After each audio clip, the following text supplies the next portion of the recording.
Good evening, everyone. Welcome to another edition of Tech News this week. Now, Indian cricket and NFTs. What could go wrong? So, Fan Craze is coming out with cricket NFTs in collaboration with the ICC in an exclusive multi year deal. They have the backing of Tiger Global and Secure Capital, among others. The new cricketing NFTs will plan to feature key moments of cricket, like, say, MS Dhoni's winning shot to win the ODI World Cup in 2011. Something legend Sunil Gavaskar said was the last thing he wanted to see before he died. Now imagine an NFT of that. How much would it go for? Then there's Yuvraj Singh six sixes in an over in the 2007 T20 World Cup. The cricket NFT packs. So one is the high level bidding and all, and the packs for the common users.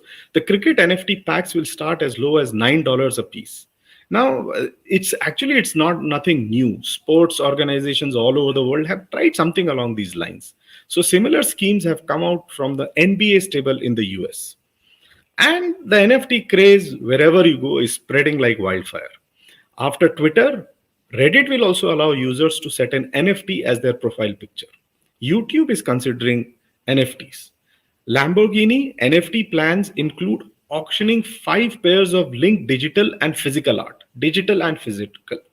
In a similar endeavor, US firm Propi will allow an offline real estate property to be bought as an NFT. Now, how does that work? I guess we'll soon find out.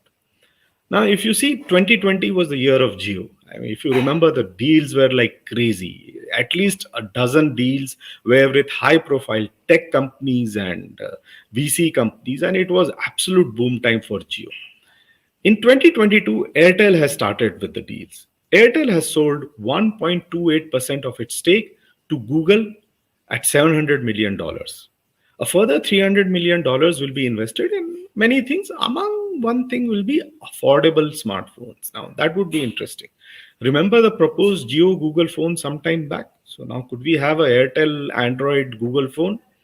So now this is a significant move with the 5G era imminent. Of course, it's not just like Jio in the past and Airtel today. The tail of investments of the Indian startups continue. So Swiggy has raised $700 million to get a valuation of 10 billion.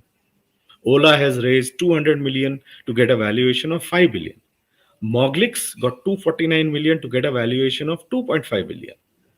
Boat has filed for an IPO worth $266 million, even as many startup shares dropped to record lows at the beginning of this week.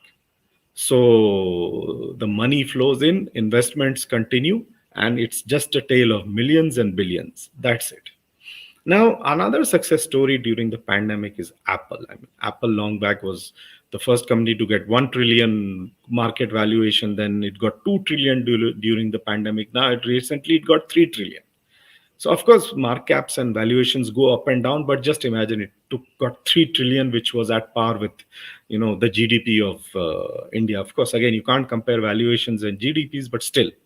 So Apple keeps going from strength to strength. I mean, if you look at the last couple of years, there's rarely any bad news to come out of it. Of course, there's some like deals with China and all, but when it comes to the revenue, it's just up, up, up, not just the markup. In the last quarter, iPhone sales hit $71.63 billion, up 9% from the last quarter. Now, if you remember, it had dipped some time back, but it has come roaring back to beat the Chinese players, Vivo, Oppo, Honor, and Xiaomi. Huawei finds itself out of the top five as its sanction wars continue. The US and India continue to blacklist it on many counts. Also, it's not just revenue. The iPhones are getting better and better. They will now give facial recognition with masks. They will give a universal control and will soon even accept contactless payments. Now, again, it's not just the iPhone. Mac sales are up 25% to breach the 10 billion mark for the first time. Apple Watch, AirPods also grew. In fact, only the iPad saw a decline, but most other Apple products were just up. Then, in other news, intensifying its battle with Netflix and Prime, Disney Plus will be available in 42 more countries this summer. Meta will build an AI research supercluster supercomputer. TikTok is working on avatars, and there are reports that Nvidia may not go through with its $40 billion acquisition of ARM.